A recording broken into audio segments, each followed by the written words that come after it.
Sati, vou contar um pouco da minha história para vocês então. Bom, eu acho que resume basicamente, acho que o sonhador, né, a pessoa que sonha, acho que é o princípio de tudo, né. Eu fui criado de forma muito simples, né, meus pais me criaram na zona rural. Saí da zona rural com 14 anos de idade e escolhi a profissão de cabeleireiro, né. Não sabia fazer outra coisa, na verdade, para poder me encaixar na cidade. Na zona rural, fomos sempre criados com serviços da lida, né? Fui tratorista, trabalhei realmente com serviços mais braçais da zona rural. Quando eu fui para a cidade, ingressei nessa profissão, me inspirado na minha tia, né? Minha tia já era cabeleireira também, e foi lindo, né, ter entrado nessa profissão. Eu me encontrei muito nessa profissão de cabeleireiro. Tive morando em São Paulo, morei no interior de São Paulo, né. Em 99, aliás, em 99, um cliente sentou na minha cadeira e me trouxe uma opção. Falou: olha, por que você não vai para os Estados Unidos? Eu não sabia nada de Estados Unidos, não sabia nada sobre outros países, até porque na minha educação não gostava muito de geografia e sabia muito pouco sobre o mercado internacional. Mas ele acabou me encantando com a proposta, porque me disse que se ganhava muito bem. Na época me disse que ganhava a média de 19 a 20 dólares por hora para fazer trabalhos lá. E eu achei bem interessante a proposta e falei, por que não? Bom, na época foi uma loucura, eu acabei correndo para saber como que funcionava tudo.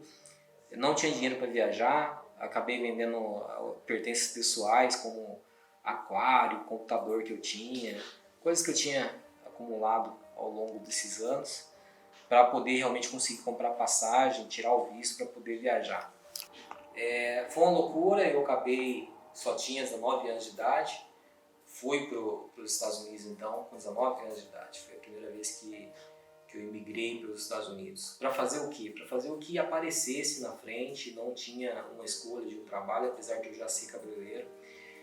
Cheguei lá como imigrante e foi assim, uma vida bastante difícil, como a maioria dos imigrantes que migram para algum país. Tive lá trabalhando em lava-rato, lavando carros, tive também trabalhando em restaurante, na cozinha de restaurante. Não era cozinheiro, não, era realmente assistente de cozinha, e ganhava, não era os 19 dólares que ele me disse, era apenas 9 dólares, era um pouquinho diferente do que ele tinha me falado, mas foi uma experiência muito boa para mim.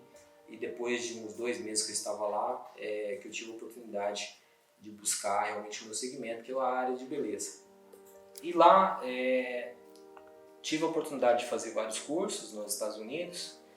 Trabalhei com uma senhora, uma brasileira que também era imigrante nos Estados Unidos. Ela tinha um salão numa região que ela se concentrava a comunidade americana, e eu não falava nada de inglês. Foi um desafio muito grande para mim nessa época. Mas eu tinha um sonho, né? O sonho era voltar para o Brasil, ter o meu negócio no Brasil. E assim fiz. Eu acabei me privando de várias coisas para juntar dinheiro, conseguir realmente fazer um pé de meia para voltar e ter o meu próprio negócio. Voltei para o Brasil e assim eu fiz. Eu acabei montando um salão no interior de São Paulo, acabei escolhendo o interior de São Paulo para montar meu próprio negócio. Montei um salão, onde acabei convidando meus irmãos, minha família para me ajudar. Foi uma dificuldade imensa. Eu não sabia que eu ia ter tanta dificuldade para acostumar no Brasil novamente. Foi nesse período que realmente eu fiquei muito aflito em voltar para os Estados Unidos. E assim fiz, acabei voltando novamente para os Estados Unidos em 2003 e eu tinha a intenção realmente de ficar morando nos Estados Unidos. Com a dificuldade que tive no meu retorno para me legalizar, né? Uma dificuldade muito grande de me legalizar nos Estados Unidos, como a maioria dos brasileiros que migram para lá sabe que o mercado norte-americano é um pouco restrito na parte de legalização. Eu acabei voltando para o Brasil novamente após um ano, e já fui com uma visão diferente quando voltei para o Brasil. A visão era realmente ter um negócio um pouco mais consistente. Eu tinha trabalhado já numa franquia nos Estados Unidos, numa franquia de salão, e lá pude observar um pouco mais sobre gestão de salão, apesar que eu era apenas um cabeleireiro, não era empresário nessa época. Então voltei com uma mentalidade empreendedora, mas não tinha uma experiência de empresário. Montei um salão e a ideia no Brasil, no meu segundo retorno, era realmente fazer com que o meu salão se tornasse uma franquia, né? As dificuldades foram muitas, né, nesse período de querer ter uma franquia, porque eu não tinha muita experiência como empresário, né? E o salão começou com poucos funcionários, na época começou com 5, depois foi para 10, quando eu vi já tinha 20 funcionários, e o negócio começou a crescer. Quando eu vi eu já estava com 40 funcionários, eu não sabia muito sobre gestão, e fui procurar ajuda de alguns órgãos, como o Sebrae e outras empresas que apoiam o empreendedor brasileiro. E lá que foi realmente uma experiência nova para mim no mundo de empreendimento, né? Chegou uma fase que eu já não queria mais ser apenas um cabeleireiro, vou partir para o mundo de educação também, né? E ali no mundo de educação, aonde eu mandei currículo para algumas empresas, e foi na L'Oréal, no grupo L'Oréal, que houve uma oportunidade onde eu fui educador durante 3 anos com eles. Na época eu tinha comprado uma marca norte-americana chamada Matrix, e fiz parte desse time onde tive uma experiência incrível com todo o time de marketing, adaptando essa marca para o mercado brasileiro. E foi lá, acho que o grande momento da minha vida, porque foi ali que eu comecei realmente a ter uma experiência diferente com diversos setores que uma empresa precisa, e foi daí que surgiu uma outra ideia. Foi lá no L'Oréal, então, que foi uma aquisição de experiência, uma bagagem, né, no setor cosméticos, e eu não sabia até então, quando eu estava nesse período da L'Oréal, que um dia eu ia precisar usar essa experiência para criar meu próprio negócio. Na verdade, minha visão era, como cabeleireiro, acho que todo cabeleireiro é sonhador, né? Porque tem pessoas que não sonham muito, mas outras já são mais sonhadores. Eu me considero um sonhador. Eu acho que isso me impulsionou para conseguir muita coisa. Sempre fui muito sonhador. Mas naquele momento que eu trabalhei no L'Oréal, eu estava realizando um sonho também que como muitos cabeleireiros sonham de estar subindo no palco, fazendo apresentação. Muitos cabeleireiros sonham, de certa forma, um certo de glamour ou de auto se promover, e eu tinha também esse sonho de conquistar, de representar alguma empresa, e estava na maior empresa, uma das maiores empresas do mundo, né, que é a L'Oréal, então, se não a maior. Então, para mim foi uma realização muito grande. Até então não sabia que eu ia usar essa experiência para adquirir meu negócio. Depois de um tempo já desenvolvendo esse trabalho, e o salão nesse mesmo tempo, o salão funcionando, estava com o salão a todo vapor, 40 funcionários trabalhando direto. Mas eu tive um problema, acho que da maioria dos empresários do setor de beleza, que é o quê? Você fidelizar a mão de obra é muito difícil, ainda mais mão de obra qualificada, né? Mão de prestação de serviço.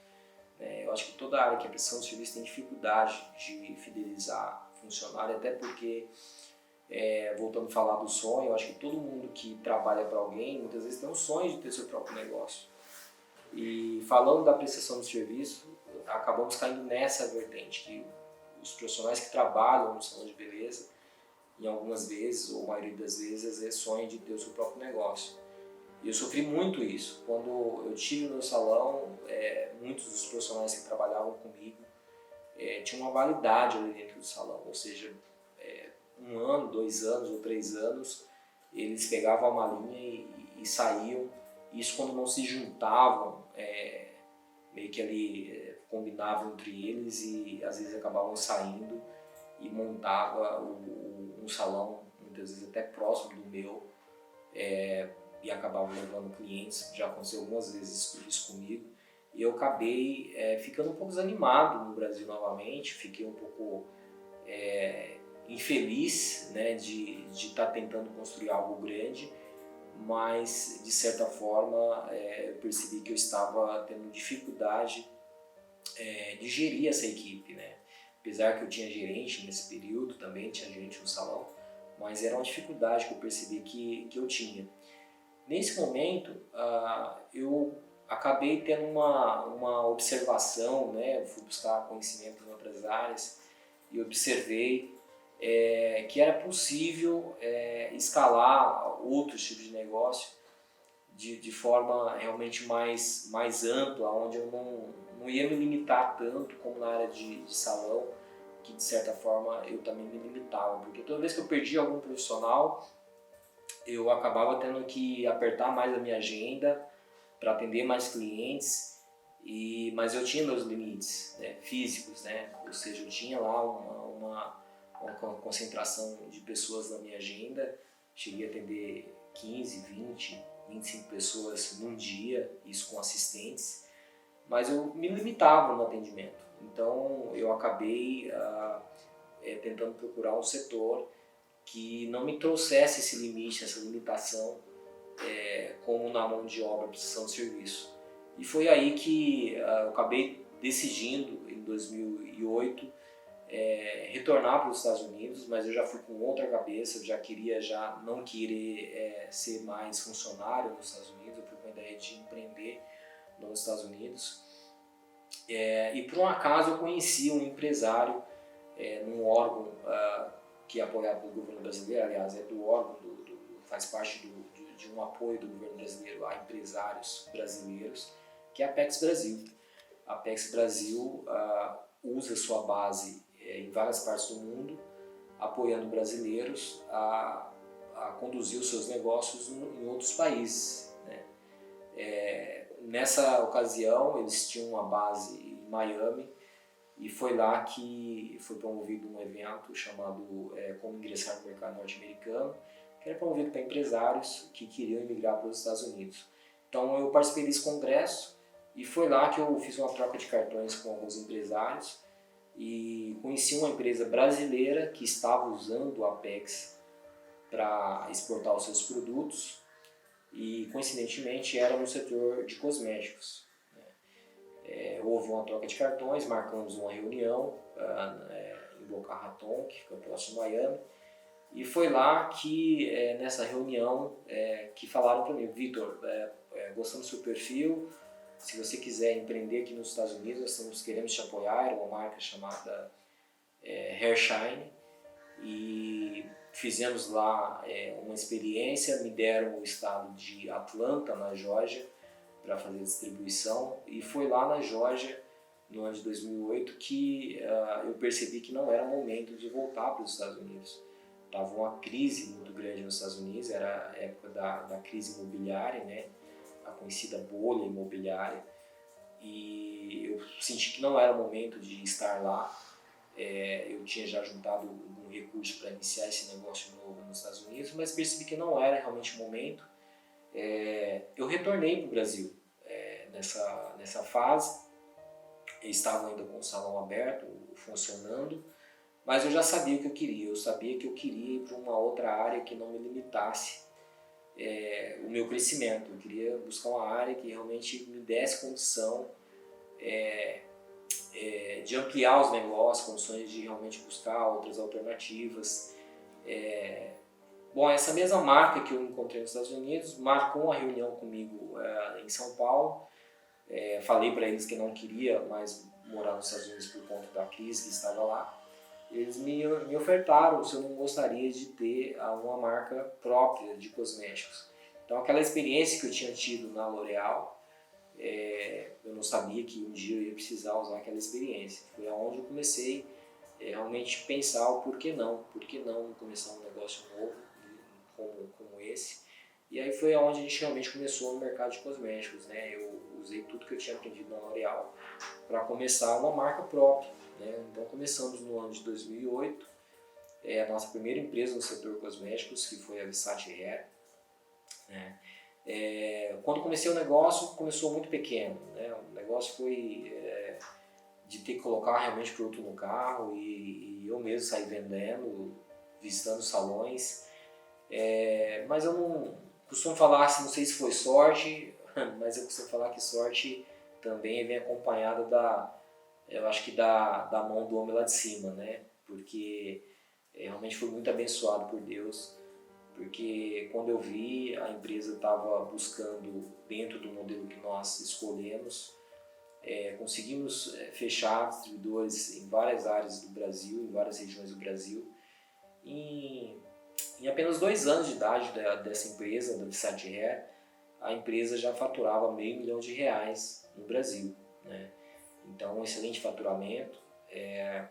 Nesse período, realmente, a empresa foi tudo muito novo para mim, porque para quem geria um pequeno negócio, como era o salão de beleza, meu salão faturava, na ocasião, muito bem, chegava ali na casa dos R$100 mil. Quando a gente fala de faturamento, pessoal, a gente fala também, se falar, a empresa fatura R$100 mil, ou fatura R$500 mil, tem pessoas que falam, pô, o cara tá milionário. É que quanto maior o negócio, mais despesas você tem, mais responsabilidade você tem mais pessoas envolvidas no seu negócio. Então, a diferença é você gerir R$100 mil ou gerir R$500 mil, o que vai mudar a troca de mãos desse dinheiro, né? Você vai gerir R$100 mil, você tem lá uma quantidade de funcionários, uma quantidade de responsabilidade para o seu negócio, ou você vai gerir R$500 mil e também vai ter mais responsabilidade, vai ter que ter outros gestores, outras áreas que você não tinha antes, ou seja, você tem que ter sabedoria realmente para fazer essa gestão, né? Claro, toda empresa vive de lucro, toda empresa vive para ter lucratividade. Então, foi nessa época que nós separamos parte da lucratividade da empresa, pensando no mercado internacional. Eu, como vim desse mercado, eu acho que essa coisa desde muito novo ter migrado, é uma coisa que eu falo para vocês. Eu acho que uma vez que alguém sai do Brasil, não importa o país, você vai estar sempre querendo algo mais. Eu costumo falar que o Brasil é um pecado, né? Com tanto de pessoas empreendedoras que temos no Brasil, e muitas vezes nós temos ali uma população muito grande e todas as áreas, todas muito competitivas, e a gente percebe que aqui fora do Brasil, não importa se é Estados Unidos ou Europa ou qualquer outro continente, brigar aqui fora não é fácil. Brigar aqui fora, a gente está falando de brigar com gigantes do mercado, do segmento, do meu segmento, né? Mas eu acredito que eu estou falando, traduzindo para outros segmentos, não seja diferente. Quando você fala de brigar fora do Brasil, você está falando de brigar com países que estão muitos anos à frente do nosso Brasil. Né? Então, as experiências que nós estamos vivendo agora no Brasil, aqui fora já tiveram essa experiência há muitos anos. Então, eu, por ter morado fora, eu tinha já um pouco essa visão de que se eu quisesse brigar fora, eu tinha que vir com um projeto mais preparado, né? Um dos exemplos a marca que eu criasse para esse projeto, eu teria que proteger a marca, eu teria que patentear minha marca, eu teria que cuidar da parte de ter bons gestores para ajudar na gestão do projeto, ter advogados para cuidar da toda a parte jurídica da empresa, parte contábil, ou seja, se a gente vê empresários, por exemplo, tivemos aí o Ike Batista, que teve as suas empresas que não, nos últimos anos aí teve alguns problemas, mas ele falava muito da visão 360, né, de uma empresa, que é cuidar de todas as áreas que a empresa precisa para que ela seja saudável, para que ela consiga crescer, e mesmo assim você está sujeito a cometer muitos erros, né, mesmo se pensando em todos esses detalhes. Foi com a Prime que nós pensamos realmente em buscar um mercado internacional, né? Inauguramos ela, lançamos ela nos Estados Unidos em 2010, na verdade em 2011. Em 2011 fizemos o lançamento da Prime nos Estados Unidos. Na época também cometi erros, contratei uma gerente que não deu certo na primeira vez, já na primeira contratação não deu certo. E esse é um risco, eu acho que todo empresário corre, né? Eu acho que às vezes, por mais lindo que você desenhe um projeto, a gente sempre vai ter que contar com três coisas: pessoas, processos, o produto vai vir por último, né? Então, qualquer projeto, por mais lindo que seja, mais desenhado que seja, se você não tiver um acerto na contratação das pessoas, você também está correndo um risco muito grande de fazer com que o seu negócio não dê certo. Então, a escolha de pessoas é muito importante na hora de você fazer com que o negócio dê certo.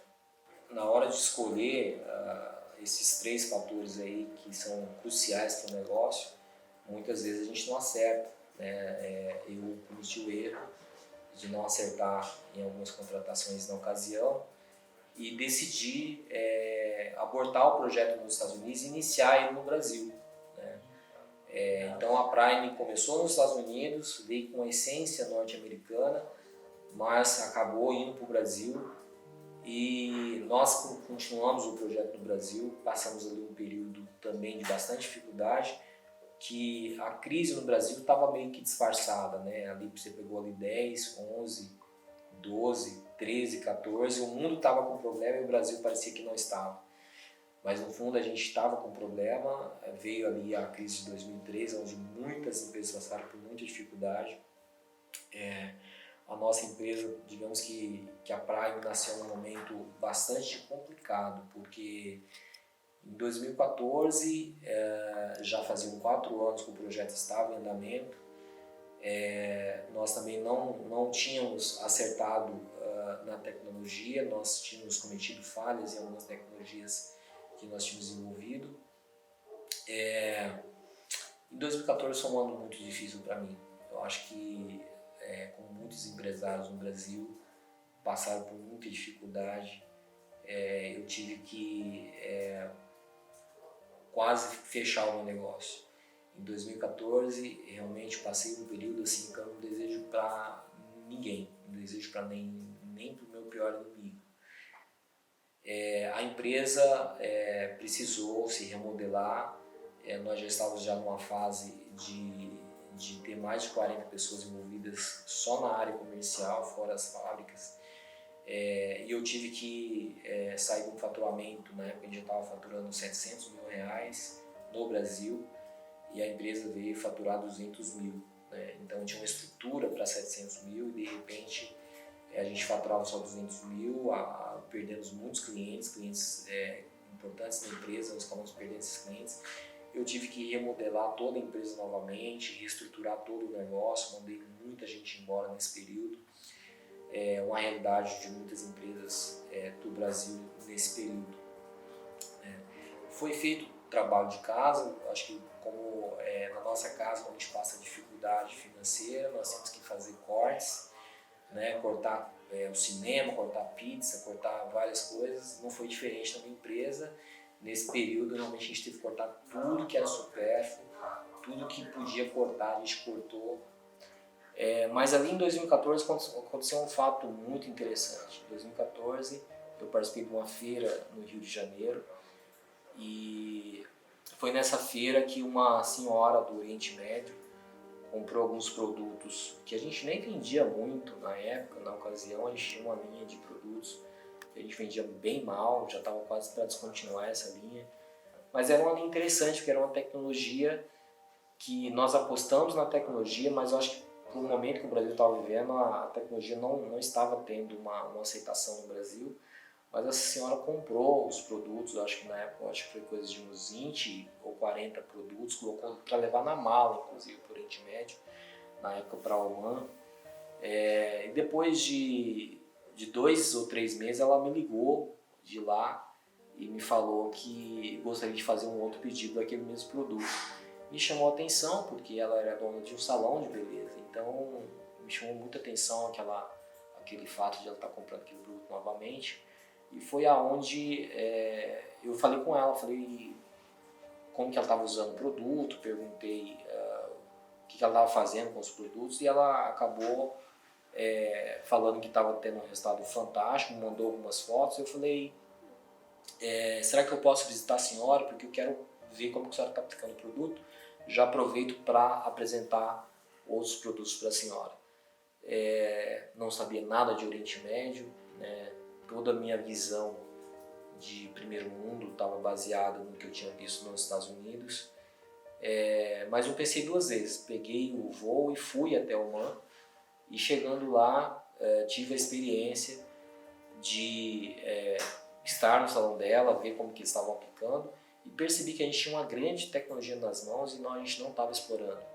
Foi aí que nós fizemos uma repaginação do produto, relançamos esse produto no Brasil, e foi daí que a empresa realmente mudou o cenário da empresa. Nós conseguimos um resultado muito bom com o produto começou a ficar viral no Brasil, a gente começou a vender muito em todo o Brasil, a empresa voltou a recuperar o seu faturamento, né? E foi aí que nós resolvemos realmente buscar outros mercados, né? Resolvemos buscar outros mercados, conhecer outros mercados. Estou falando de começar, realmente nós começamos a exportar para o Oriente Médio. Nessa ocasião acertamos também em vários locais do Oriente Médio, vendemos para mercados que você talvez nem imagine. Vendemos para o Iraque, vendemos para o Irã, vendemos para o Egito, vendemos para a Jordânia, vendemos para Oman e também Dubai, né? Então são mercados que a marca conseguiu clientes e conseguiu fazer grandes exportações para lá, fidelizar clientes naquela região. Logo depois, já com esse mercado conquistado, nós decidimos ampliar a nossa base para outros mercados, né? Eu não conhecia nada de Europa. Tudo que falava de Europa para mim, eu tinha uma visão totalmente errônea do mercado europeu. Primeiro que eu não imaginava que isso fosse tão grande, né? A gente vê no mapa, quando a gente vê isso no mapa, parece que, comparando até com o Brasil, eu não tinha uma percepção que isso poderia ser um mercado atraente ou um mercado que poderia ser explorado.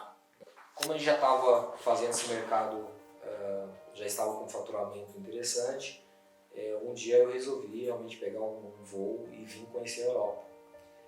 A minha primeira experiência foi na França. Eu acabei desembarcando na França, conheci um pouco do mercado francês, achei muito interessante, achei muito legal o mercado francês, mas aí eu falei, não, por que não mais? Comecei a conhecer outros países, fui para a Itália também, fui para Londres, né? E aí decidimos escolher também a Europa como um mercado potencial para a gente explorar, né? Depois de fazer muitas pesquisas e tentando conhecer outros países, vindo mais vezes para cá, nós decidimos então nos instalar no nosso país primo, né, que é Portugal, né? Acabamos escolhendo Portugal para nos instalar. A princípio, como eu já tinha uma experiência internacional, nós viemos com uma ideia de montar uma base em Lisboa. Usei toda a experiência que eu já tinha de ter morado fora, né, de ter morado nos Estados Unidos para buscar realmente a oportunidade de nos instalar aqui em Portugal, de fazer uma base em Portugal. Diferente de muitas empresas que já vieram para cá, muitas empresas que às vezes querem entrar no mercado internacional, muitas das vezes tem um importador ou um representante de algum país que faz esse trabalho de importação dos produtos. Nós quisemos fazer uma coisa um pouco diferente. Nós realmente decidimos ter uma base, ou seja, internacionalizar essa marca, fazer com que o produto chegasse com mais fácil acesso em qualquer lugar da Europa. Por que escolhemos Portugal? Primeiro, por conta da língua, né? Nós temos aí o português que nos facilita muito a vida em relação à comunicação, então isso facilita bastante, né? Para quem está pisando numa terra estranha. Eu acho que só de falar o mesmo idioma já é um facilitador em muitos aspectos, né? O segundo aspecto é que a logística para o Brasil é muito boa. Nós temos aí a companhia TAP, que vem crescendo ao longo do tempo e hoje tem voo direto para tanto Lisboa quanto Porto. Então isso também foi um facilitador, porque querendo ou não, para quem viaja muito como eu, estou sempre viajando o mundo inteiro, né?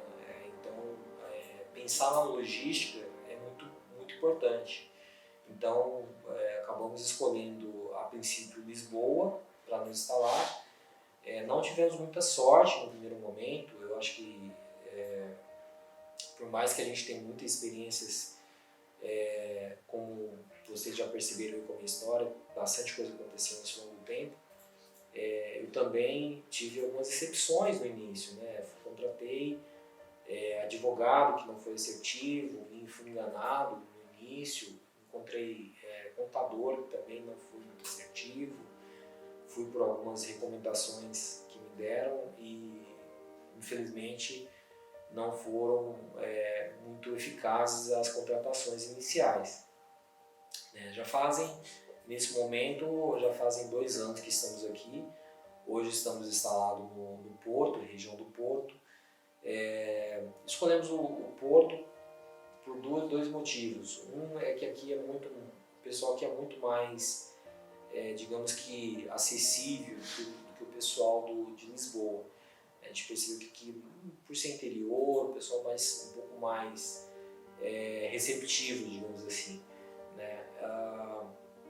Então, nos instalamos aqui. Hoje temos uma base própria na região do Porto, onde já temos um armazém com mais de 750 metros quadrados de capacidade de armazenamento, onde nós fazemos todos os armazenamentos dos produtos.